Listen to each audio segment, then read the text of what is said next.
thanks, Alonzo, and thanks for getting us kicked off today. This is exciting to make the transition to a new webinar platform. And one of the primary reasons, as Alonzo mentioned in the introduction, is we want to make these as interactive as possible. And also people are getting very familiar working in Zoom, but we feel like Zoom actually gives us even better ability to chat with the participants and handle questions and answers as we go along. And especially these kind of timely topical sessions, we're running more as training than just a broadcast webinar. So we'll really be looking forward to your involvement today. Want to introduce my partner, Norman Behar, as well. Norman and I will be co-facilitating this session. Again, this is Ray Makela from Sales Readiness Group.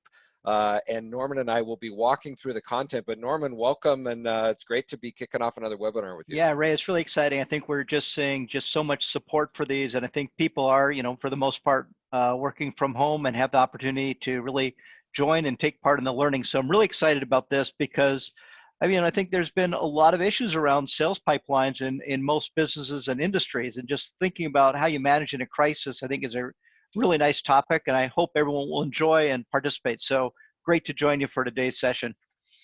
Yeah, this should be a fun one. And this particular topic is one that we're delivering for a number of clients worldwide, actually. And it's been really interesting to hear the feedback from some of our other clients talking about what's happened and changed with the pipeline, what's going on in their own particular world and how they're managing their funnel and their opportunities differently. So we'll share some of the things we picked up along the way, some of the best practices, and also get input from the audience. One of the things I'd like to point out, as Alonzo was talking and getting people warmed up with the chat, we have two opportunities or two different ways to interact as we go through here. So the chat will be asking for your input, suggestions, and thoughts.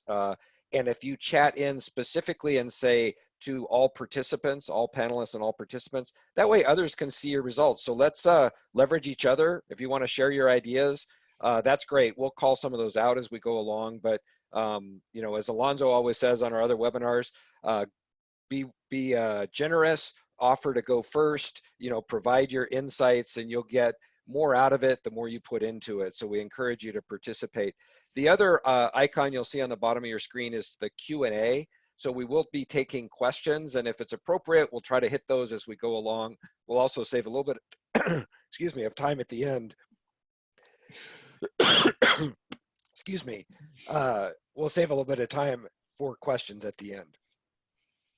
So with that, let me continue on, and Norman, if I could ask you to just give a little introduction. Sure, just on a little SRG bit, just kind of one here. slide on our company. I mean, we focus on working with clients on improving sales performance. We have customized sales and sales management training.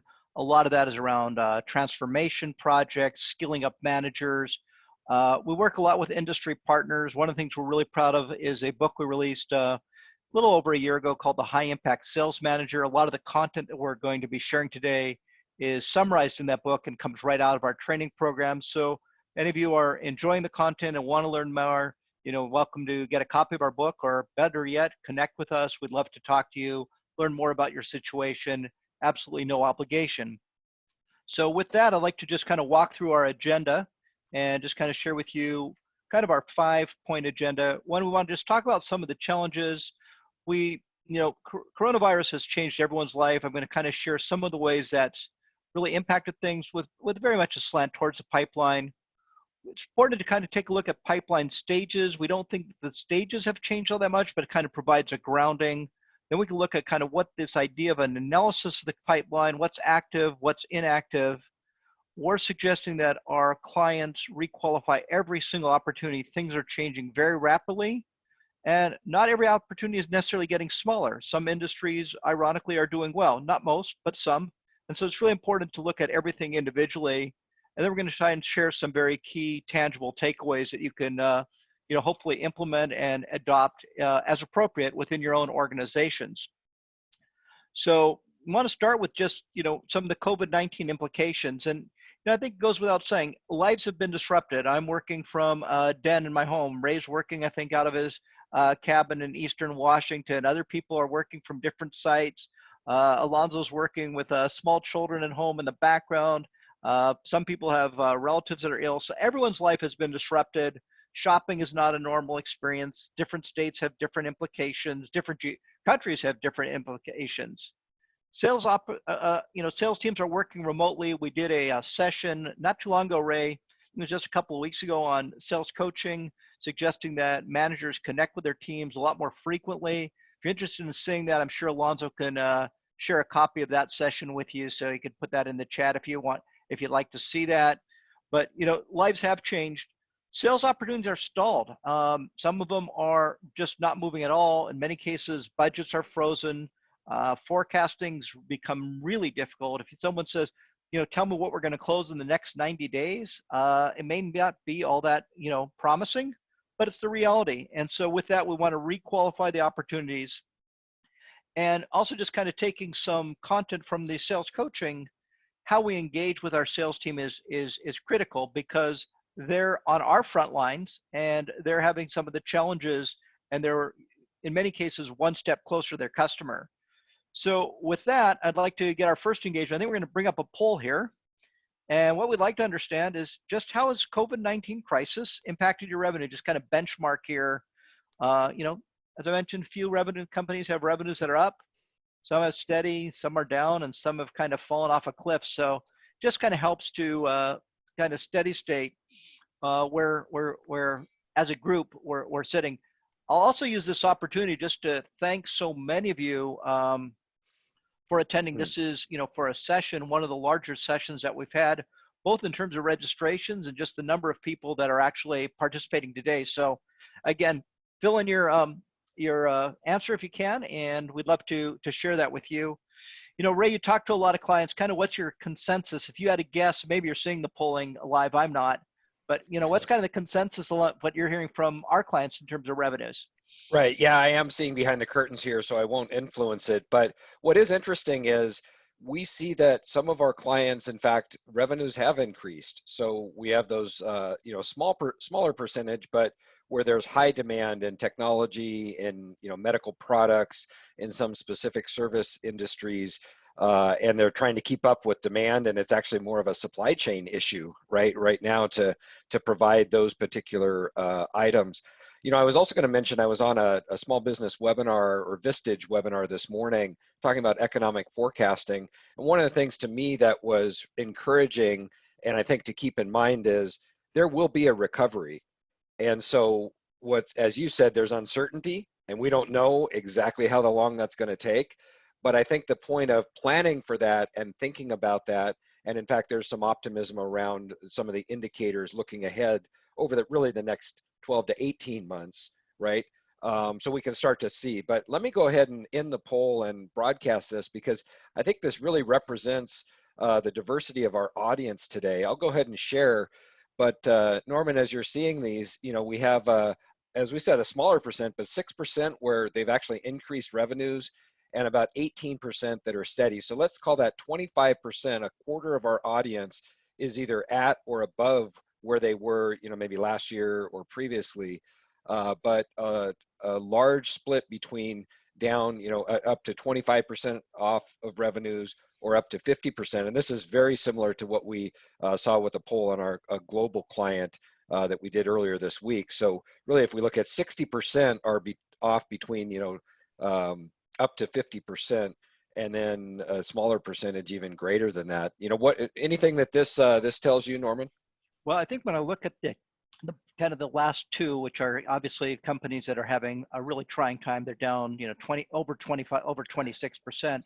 That represents 44% of the total audience. So 44% of the companies represented here are down over 25%. So I think it just really heightens why we need to do this. But even if it wasn't a crisis situation, many of the things, so even if your revenues are up or revenues are steady, I think you'll still gain a lot from just learning about pipeline and pipeline management and qualification and what we can do now. So I think really good. Thank you all for participating.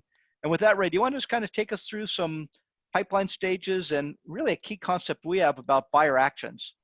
Yeah, absolutely. So if we think of, we're off maybe 25, 50%, we've lost that revenue, or I think a lot of us have seen it. It hasn't necessarily completely evaporated, but it's gotten pushed out. So deals that we expected to close in March or April, now we're hoping, maybe that's July, August, maybe they come back as budgets start to free up. So I think the question is, how do we manage actively what we have, and how do we actually go and think about increasing and growing? But we say treat every opportunity like an asset, and no more so than today. Mhm. Let's make sure we're focusing on those right things. So we'll introduce this idea of seller and buyer action.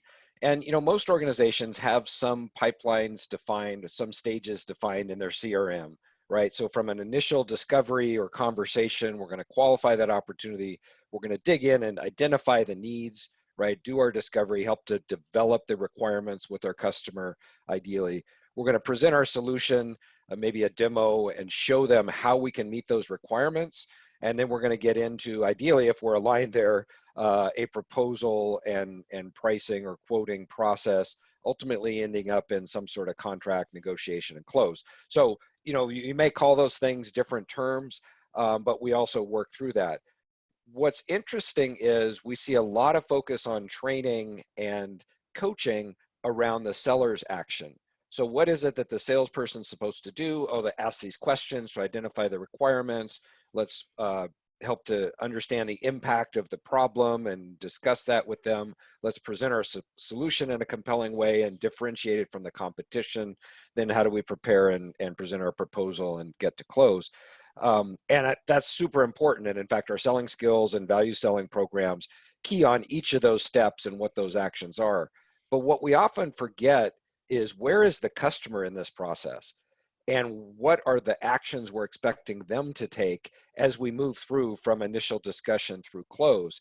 And often the salesperson goes down the tracks and is full steam ahead, and we've left the customer somewhere along the way, or the salesperson is doing all the work without getting that commitment and that buy-in at each step. Norman, I know, and we're looking at the buyer's actions here, but with some of our clients, what strikes you in terms of, if we're doing all the work, but what are we getting from them, or what are you expecting them to do that tells us the deal is actually moving? Well, I think this is a really important concept, and I think sometimes you see, if you have talked to a sales rep and they'll say, "Hey, well, the customer went quiet on me," or the person I've been working with isn't responding, and that's typically because we're not aligning the seller's action with the buyer's action. So we have a concept called process alignment, and simply said, that means sell the way your customers buy. And so there really needs to make sure you're using the right skills at the right time and checking in with your customers and really figuring out where they are. And I think as it relates to the crisis, or particularly related to COVID-19, where they were and where they are now may not be the same. So to your point, Ray, many deals may not be dead. They may just be moving at a much, much slower pace. So there's a little bit more clarity. So I think just generally in any time, we want to make sure we're selling the way our customers buy. We don't get misaligned. We're using the right skills at the right time. We're checking in with the customer. But particularly today, as we think about pipeline analysis, we have to go back and say, even if we thought that we were verbally selected, that may have been true on March 15th. Mhm. That may not be true, today on what is it, May 7th. So we have to really think about, where's the customer, and did they end up going back, or is it still even a priority? So there's just a lot of work we have to do around this area of buyers' actions. Absolutely. And, I think these are really important to pay attention. If you're a manager and you're coaching your team, some great questions to go back and say, well, then what do you expect the customer to do as a result of this call, or as a result of this next stage? I'll give you an example. And you mentioned it, Norman. You send a proposal and the customer goes quiet. And so turning that around and asking your salesperson, if you're a manager, what did you expect them to do? Were they supposed to email you back? Were they supposed to sign it and send it to you? Were they supposed to set up a meeting so you could walk through and answer any questions they have? And oftentimes I think we're so excited to send that proposal over and like, okay, we've done our work, but unless we've set an expectation and had a little bit of that give and take, happy to do this proposal, we'll get it ready by Friday, if we can set up a review meeting on Tuesday, or if we can get the stakeholders together, can we have that meeting on Wednesday? So it's bookended, and we have a commitment from the customer about what they're going to do as a result of us doing the work. Because again, I think we often do all of the work in the sales thing, and we're sales process, and we're not getting as much commitment on the customer side. Also, I think, if you think about just a very simple example, there needs to be some level of friction in the sales process. In other words, when a car is traveling down the road, that what makes the car move is that the tires are hitting the pavement and there's friction that's moving it forward. So I'm not saying friction in a negative way, but what I'm saying is that it has to be this action being taken, and your idea of bookending. So you're going to send out a proposal. Hey, even before I send out the proposal, I'd like to just review it with you and the key stakeholders in PowerPoint form, make sure we have it right. Can we do that this Friday? And then if everything looks right, I'll make any final adjustments and get you a proposal we can review and discuss next week, so that we're slowing things down a little bit to actually improve the overall velocity of the pipe. Outstanding. We'll get back to that idea of velocity because it's an important one. But the last thing I'll mention on this is oftentimes when we work with clients and we look at their pipelines, we find that it's a bit fuzzy where they are in each stage. Or even if we ask the rep, well, why is it in that third stage? Well, that kind of feels like where it is, versus having specific criteria. And we'll talk about that, about what causes it to advance. And how do we know, right, if we're inspecting it, how do we know it's in the right place and what the next step is? So let's continue on. We'll talk about this idea of the funnel. And our idea of the funnel, or managing a healthy pipeline, is that we need to have those criteria defined, right? So the criteria for advancing is based on what the customer does. They agree to a meeting. They agree to review and reveal their requirements to us. They agree to discuss budget and the overall timeline, right? They've agreed to review our proposal by a certain date. So let's define it by their actions. And as a result, we're going to get a much clearer picture of where things actually are. And then we're going to think about the factoring. Sometimes the CRM, or most of the time the CRM, does that automatically. So we're going to go from 10% to 25%, maybe 50, 90 to close. So are those factors appropriate? And also, if you're trying to forecast, that's why it's critical that you have those opportunities in the right stage, because a 1 in 10 is very different than 9 out of 10 when it gets to the lower section. So have we done all the things that we need to do along the way?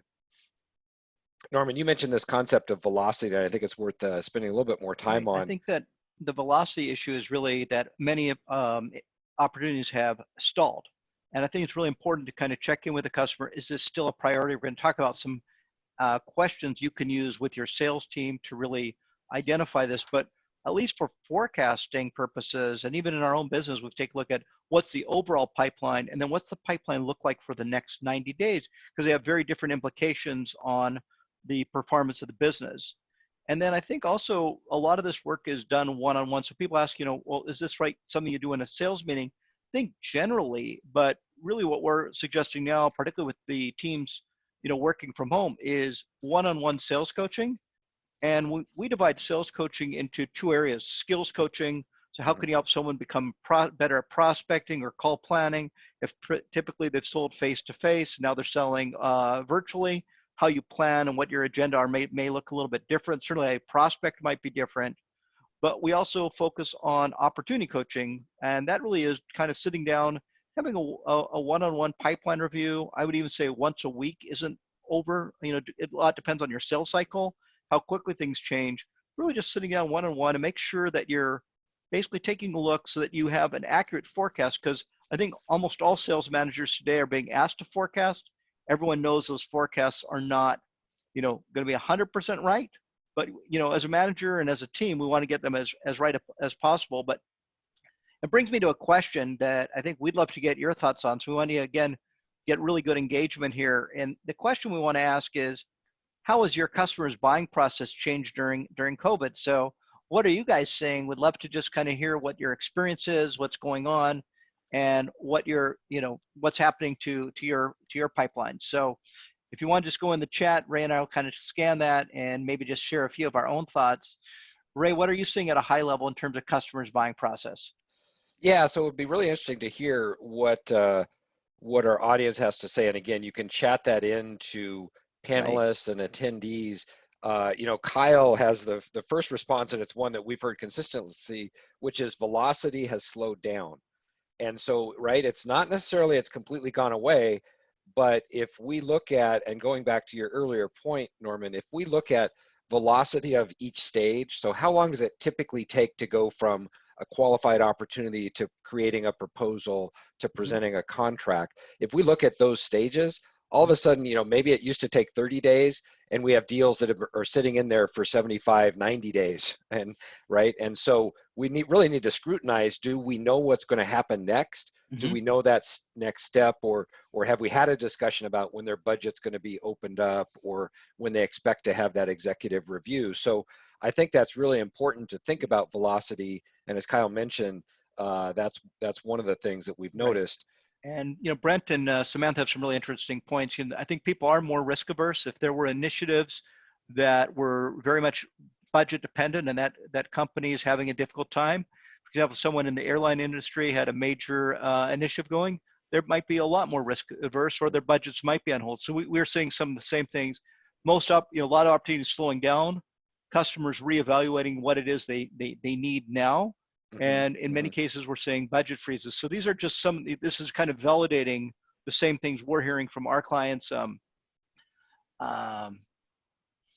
just a couple of excellent other points here. Some companies where almost everything is going on hold. Things have Mm-hmm. been disrupted. And I think that's a really good point. Not just our lives have been disrupted, but our customers' lives. Are people available? We're working with a major healthcare company. Mm-hmm. Their primary audience are hospitals and nursing homes. They don't have access right now. They can still reach some people on their phones, but those facilities are closed to companies, vendors and customers that are trying to sell into those. Right. There, two other themes that jump out to me. One, Boots mentions, I think this is great, but getting approvals is more difficult due to participant availability and the business benefit. And I think oftentimes we're seeing different stakeholders. So maybe it has to go one level higher, or there Mhm. are other people that need to buy, to sign off on any expenditure. So we need to go back to our stakeholder maps, right, and think about all of those people. Um, the other thing that I think is interesting is access, as Janelle points Mhm. out. So working in the senior industry or memory care, like that has changed so significantly, because you just can't drop by and have a call, and they may or may not be even taking a virtual call or be willing to meet. So are there other buyers in that cycle that maybe you can get access to, or other ways that you can position your solutions? But I think these are all great questions or comments about how the buying process has changed. So thank you everyone for participating. We're just saying, you know, this is a really interesting comment from Boots. My advice has been to move all deals back 2 stages and revalidate fundamentals of the deal. I think that makes a lot of sense. And this idea that clients are no longer willing to introduce a nice-to-have solution. They're focusing on things that are prioritized. So I think Mm, when we kind of share our thoughts, I think most of these are already kind of come up in the chat. But in many cases, budgets are frozen. Priorities may be changing, just to the point where some projects are no longer as necessary as they once appear to be. mhm. Timelines for sure have extended. The idea of kind of a lot of things slowing down. Definitely difficult to reach decision makers. Yep. People are remote. Many people are busy responding to the crisis. Some of the more senior people are harder to reach. And competitive risks. Competition who may have had a really good solution, maybe not quite as good as yours. They may be willing to do things they weren't willing to do in the past, whether it's related to pricing or services or additional services. So they're also competitive risks. So these are just some of the things that we think are happening now and can happen in a time of crisis. No, really great input, and it's a brilliant audience today in terms of their insights.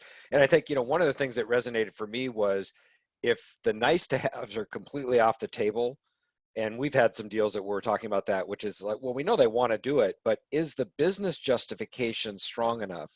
And I think we have to go back to our value selling, right? And really think about helping our clients justify every dollar they're spending and why we're the best solution for the business at this point. Because I think that's absolutely right. Any discretionary spending is going off, is going to be put on hold. All right, so a few more responses there. So, let's continue on here. Again, I appreciate everybody leaning in on this. One of the things, and I just saw that comment, I'll just mention as we move on, is I think access has changed. Certainly, we can't go and call on or Mhm. just drop by the lobby or knock on a door. However, people may be willing to meet virtually. And if everybody's working at home, I know we're seeing it, that actually our volume and quantity of meetings and virtual engagement has gone up quite significantly. And so people are willing to talk about it. They may not be able to commit to anything, but we feel like it's investing in that relationship. You're adding value into the overall, communications with them, and hopefully that's going to pay dividends in the future. So let's talk about what we can do to analyze our pipeline. If we think it's likely it's shrunk or dried up a little bit, maybe it's moved up some of those opportunities. What can we do to analyze that pipeline? And some of the things that we want to really think about is if our pipeline is bloated, and what we mean by bloated is there are a lot of deals that are kind of stuck in that maybe second, third, fourth stage, and we really don't know what's going to happen to move them forward. It throws off our forecasting, right? It leads us to think it's more optimistic. Oh, the pipeline is millions of dollars and it looks great. But if we really start to scrutinize those deals, maybe they aren't at the right stage. Maybe they aren't as qualified as they were 60 days ago. And we may be spending time chasing deals that frankly aren't qualified anymore. So I think we really need to go back to the stakeholders and the budget, the things we're going to talk about, to think about if that's a real deal or not. And if we're spending time chasing deals that aren't moving, that means we're maybe not spending enough time on those that are qualified, that we can advance, and maybe we should be investing twice as much time on fewer deals that are actually going to get us there. Or it may tell us that we need to fill the top of the funnel, and likely will, with new opportunities, right, to make up for those that are kind of stuck. I mean, that last point, that's something that, is really, we're hearing from our clients over and over again. People are starting to see, people are calling it a recovery or a rebound or a reopening, happening at different paces in different states here in the United States, or happening in different geographies. But what people don't want to do is just manage the existing pipeline. That's really important, but they want to add new opportunities. And I think, one of the comments that came up is, that I saw in the chat is, in a time of crisis, there are going to be new opportunities. We're going to talk a little bit about that.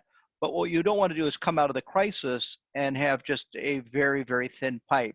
Again, it will depend on industry and on company, but there are definitely some types of things, predominantly in the area of relationship building, that can pave the way to new opportunities that we would encourage sales teams to take advantage of. Yeah, and that's a tough question, and we'll get back to, but it may be that we want to take those deals that are stalled or dormant and set them aside. It's not that we're going to forget about them, but let's get them out of the active pipeline.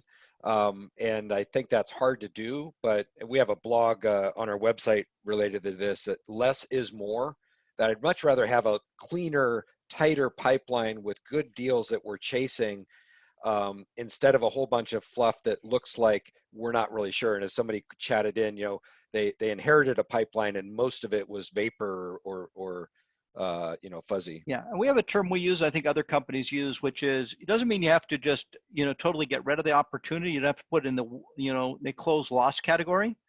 We have an opportunity when we move something, aside, we keep working it. We call it nurture, but the nurture stage for us does not impact the active pipeline. And then when something we're nurturing becomes active again, we bring it back in. And that's just a good way of separating those things that are active now versus still good opportunities that just aren't active now. Right, because it's really hard for the salespeople to let go of those. And we don't necessarily want them to let go of them. We just want them to focus on what can I do now, and where, can I take these other ones, nurture them, and bring them back at the appropriate time. No, well, let's talk about requalification.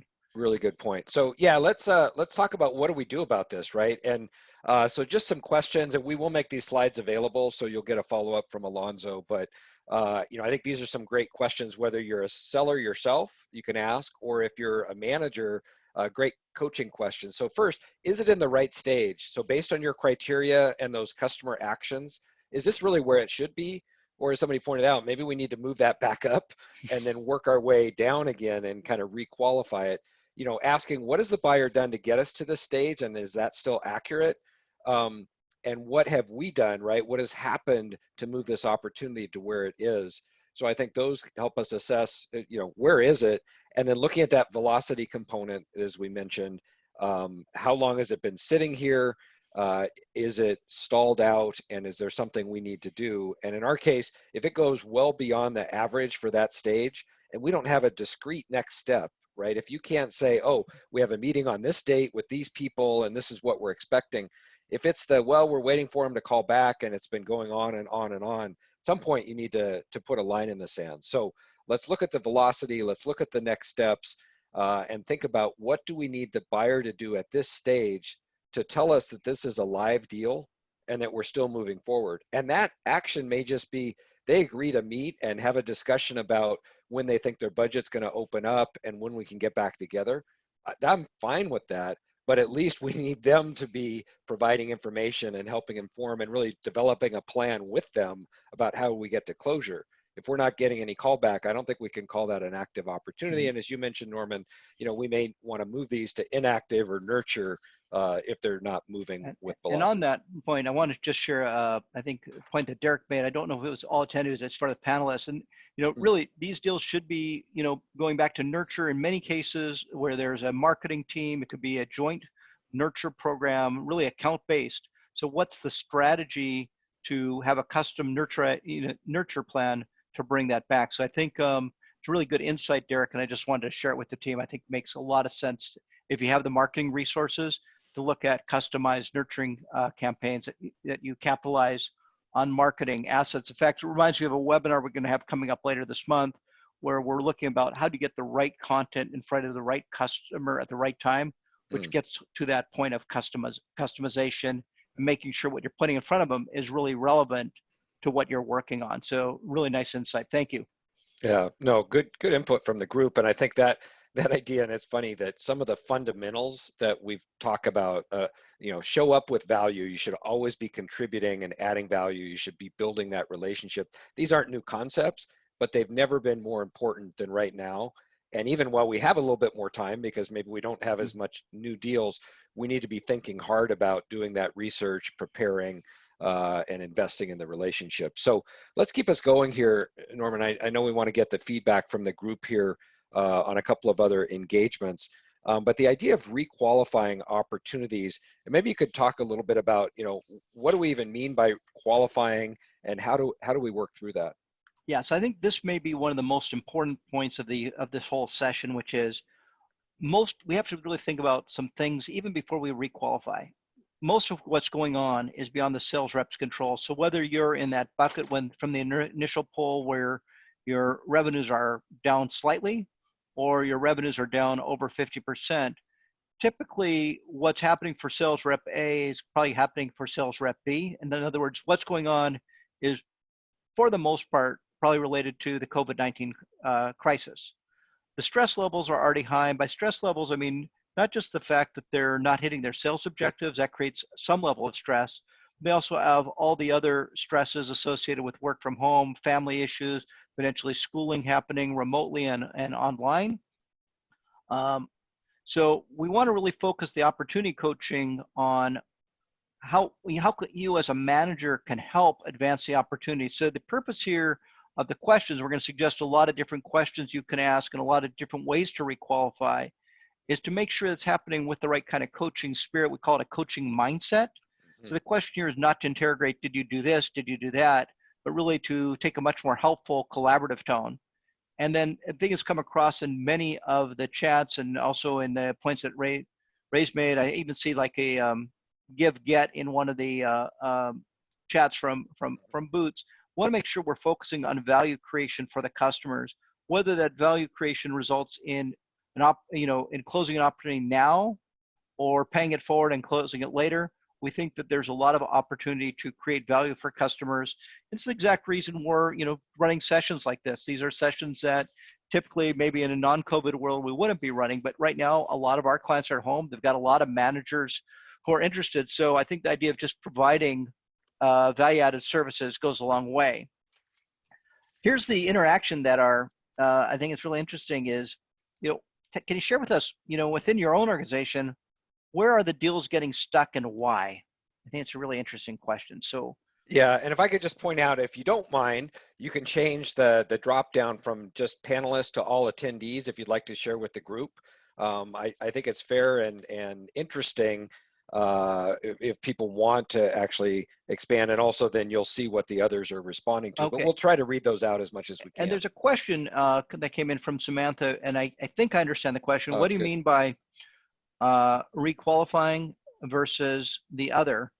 And the other for me was analysis. So one is just a realistic view on where is everything in the right stage and the velocity. Hmm. Requalifying, as you'll see in just a minute, is a whole series of ways of analyzing on a individual opportunity what's happening. And I think it'll become a little bit more clear as you see kind of what the requalification stages are. But we do think that analysis of the pipeline is a little bit more almost clinical. Just, what stages, what factor, can we produce an accurate forecast? Hmm. Requalification is really understanding what's going on, may even give way to identifying new opportunities. Yeah. So, and if we look at if they're moving through that sales process, however you define it, which stage are we saying where do deals go to die, right? Or where are we getting stuck at this point? So we just want to get an idea, if people are seeing a trend at all, but what's kind of happening that's getting in the way of closing the business. I'm going to put in my own thought for, I think for what I'm seeing is a lot of deals are kind of stuck at the proposal stage. There was an active Hmm. opportunity. We had submitted a proposal in February or early March. Pipeline was really robust, and all of a sudden there's just no action associated with that opportunity because of, I think Will's put it up here right now, postponement on decisions and even Hmm. potentially budget reallocation. So I think deals at the top of the funnel are, in my opinion, not as stuck as some of the deals towards the bottom of the funnel. But we're getting really good input from our participants. So I'll turn it back to you, Ray. Yeah, and I think it is. It really depends on where the deal was. And in Mm-hmm. some cases, they're like, hey, we can't even meet right now. We're so busy, or we have so many other priorities. Or it could have been, as you said, late stage. We're just waiting for budget and final sign off, but then everything gets stuck. So as Steve mentioned, stuck in the quote stage, um, but starting to see some more activity. And I know we're having those conversations as well that understand budgets are on hold. When do you expect that's going to free up? Oh, great. Then let's set, mid-May, end of May, June, whatever that time frame is, as we start to see a little bit better visibility. I think the uncertainty is the biggest challenge, right?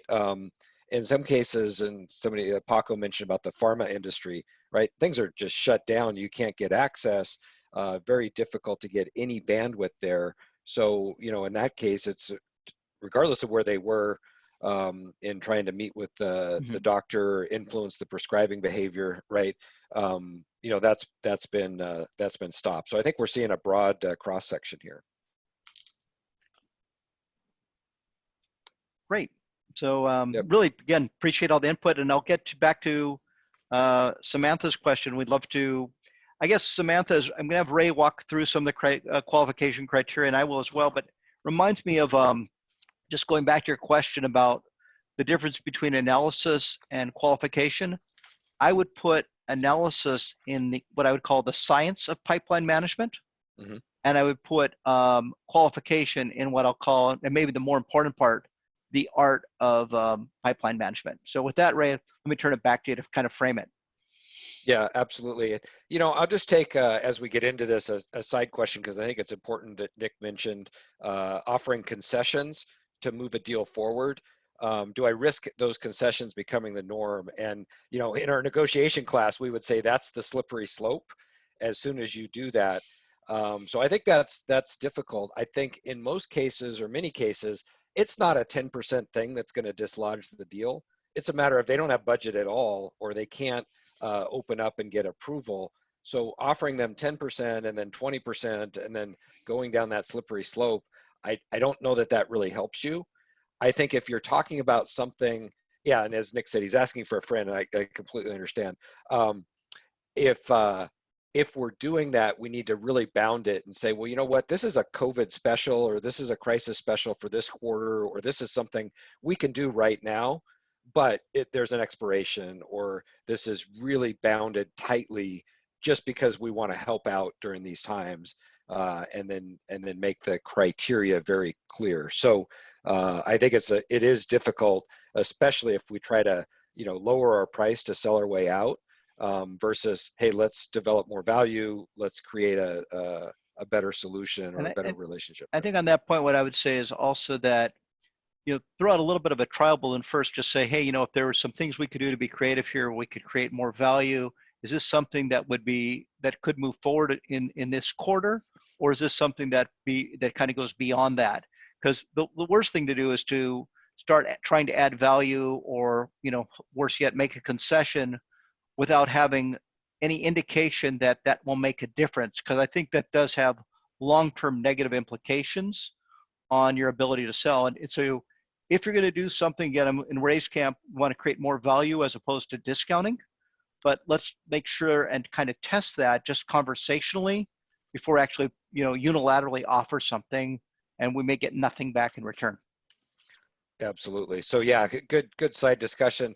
Let's get through, or let's talk about the qualification criteria. So people may be familiar with BANT, right? So is there budget? Do you have the authority, or do you understand the authority?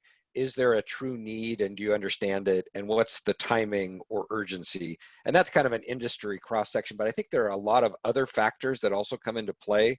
We have a very nice qualification worksheet that we provide in our training that goes through and looks at a number of different factors. And we just wanted to walk through. So thinking about that, business need, budget, timing, right? What's going on there? Who and how are they going to make the decision? How is our solution going to address their need? And do we understand our unique value proposition? And do we understand the competitive landscape? Who else is involved? And as we like to say, why are we going to win this? Right? What's the competition likely saying? Why are we going to win? Now let's make sure we build those win themes in. So I think that's really important. Some good chatter from the group here along the way, and I appreciate everybody responding to each other. Let's talk about some of these specific categories. So when we talk about business need, budget, and timing, we want to go back to the original business requirement and the business impact. And I think it's never more important than now to say, well, remember we talked about this was going to help you get more customers, reduce your costs, right? Improve your image in the marketplace, drive out maybe productivity or improve productivity costs. What are those things that go back to the original solution and why it made sense? And let's make sure we kind of reassess and build on those and see how the crisis has impacted that, and see if the priorities have changed. So in a lot of cases, there may be a new set of priorities. So can we map to those? Can we reinforce those? Or maybe we even need to change our proposal as a result of that. And then also, I think reconfirming budget, how will it be approved? Has it changed? And what's the process for that budget to actually get allocated? Because any assumption we made, 45, 60 days ago is completely, probably completely renewed. And then the final piece is the timeline. So as things have been put on hold, getting an idea of when do they need the solution and when's it going to start improving their business. Great. So now let's work back from there so that we can rebuild the plan for getting to closure. But if there isn't some urgency or a timeline, or that's on hold, it's going to be very close, very difficult to actually close that deal. Any other thoughts on this, Norman? No, I'm just enjoying looking at the, what our participants are sharing with us, and it's still going back a lot to the comment we had about incentives and discounts, but really great input. I think we keep going. Let's talk a little bit about another area of qualification around decision making. Yeah, and reminds me, maybe we need to do one of these on negotiation, because it seems like that's a that would be fun. And hot just topic. so everyone, Ray is an expert on negotiation. He's got multiple white papers on our website. If you're interested in any of the keys, I think there's even a negotiation guide there. So Ray, would love to do that with you. I'd probably interview you and let you share your thoughts. But right now, let's get back to pipeline. Sure. Yeah, and it looks like some of the folks on the discussion would chime in on that as well. So that's great. Anyway, let's talk about decision-making criteria. I think this is one of the things that we often forget to really dive into and ask, which is, how are they going to make a decision, and what's most important to them? And who are the decision makers that are involved? Because thinking, especially these days, the chief financial officer has a very different set of requirements than maybe the chief information officer, chief marketing officer. or the CEO. So, thinking about, even if we're not talking to those folks, but understanding that when the deal finally comes for approval, we have different stakeholders and we need to understand their requirements and think about where our relationships are in the organization. So do we have more work to do to expand, right? And really tap into some of those other requirements. So I think if we understand the decision makers, the decision-making process, and the next steps, we'll be in a much better position to really help move that deal forward with the right people.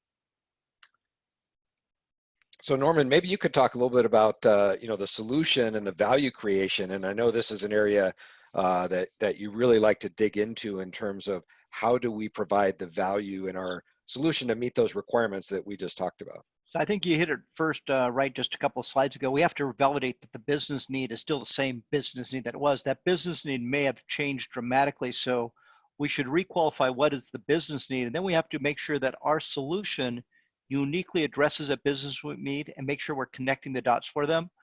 If that business need has changed, are there new or innovative ways we can improve our solution? So maybe the solution we had on the table slightly touches on incentives, but I'm not saying we have to do things for free. We want to create value added, and we may need to align our solution to be something that it wasn't before. Maybe it's just some value added services, but we want to create a lot of value add, and we don't necessarily have to get paid for that. In other words, budgets may be frozen, deals may be in the nurture stage, but we can leverage content. So those content, my other partner, David, often mentions content is king.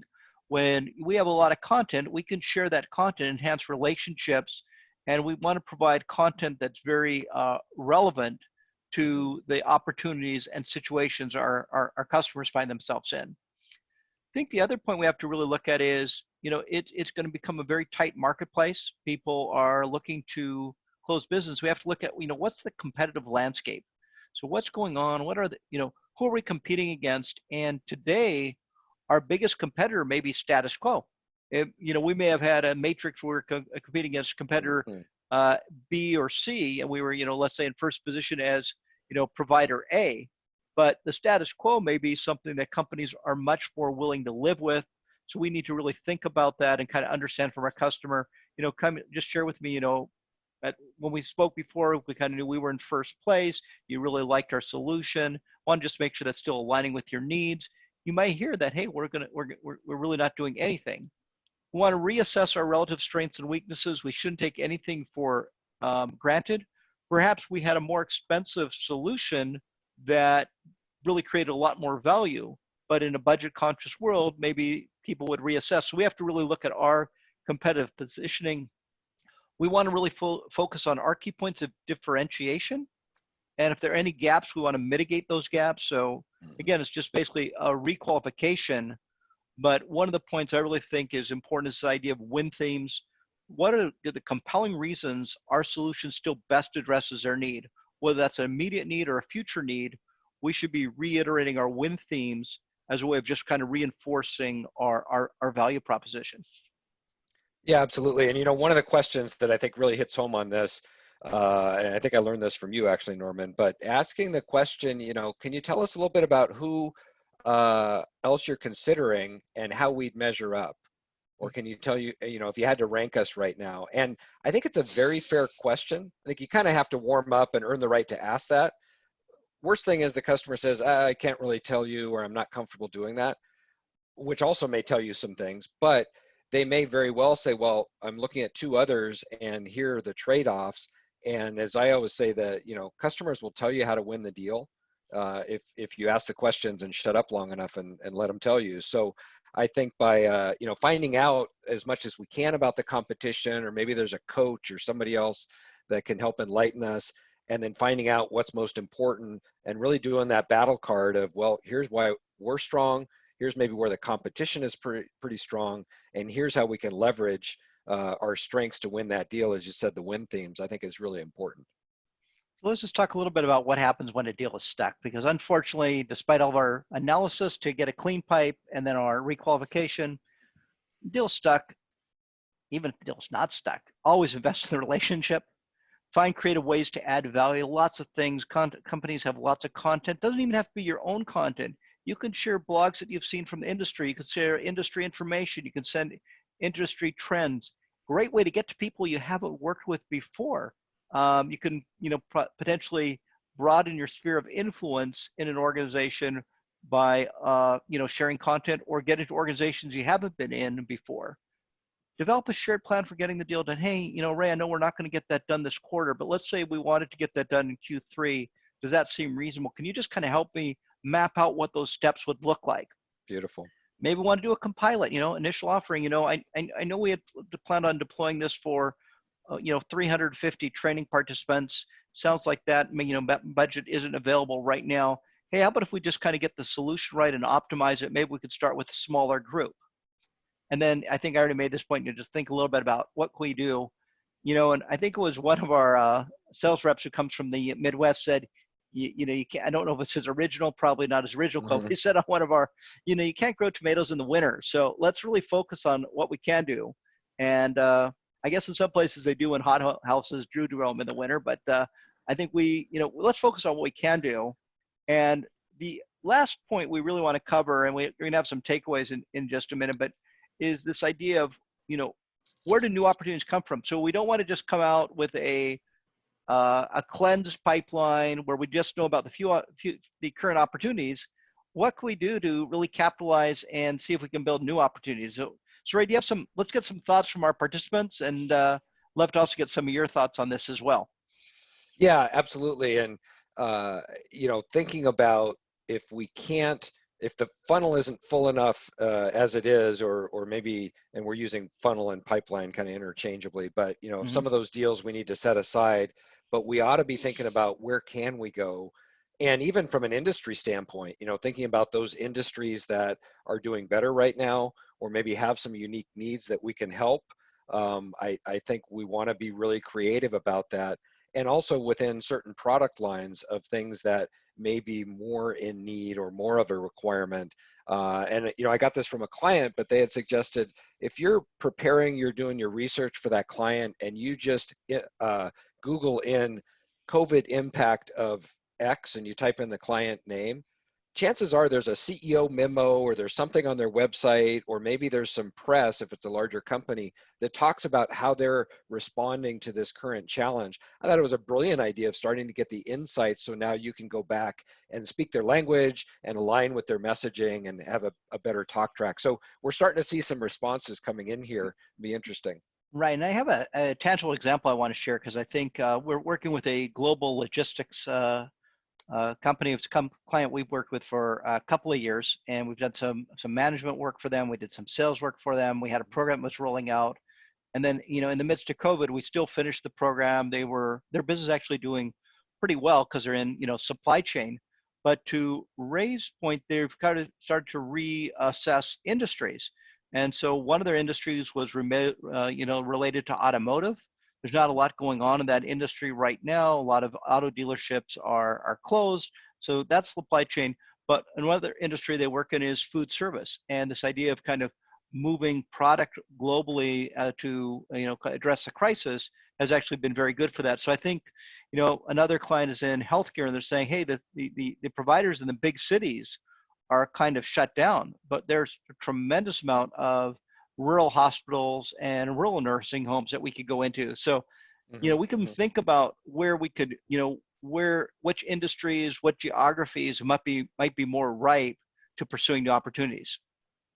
Absolutely. And I think, understanding the impact, understanding what's going on. And as Steve mentioned here, probably first on the list is reaching out, if we haven't already, to all of our customers just to check in, right? To reconnect without selling anything, and you're not showing up with a pitch, but you're saying, hey, I just want to understand, I was thinking about you, and then finding out what's going on in their business, personally and within their business.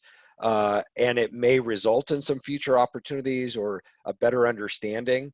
But also, as several people commented earlier, we're investing in that relationship for the future, right? So we're starting to do that.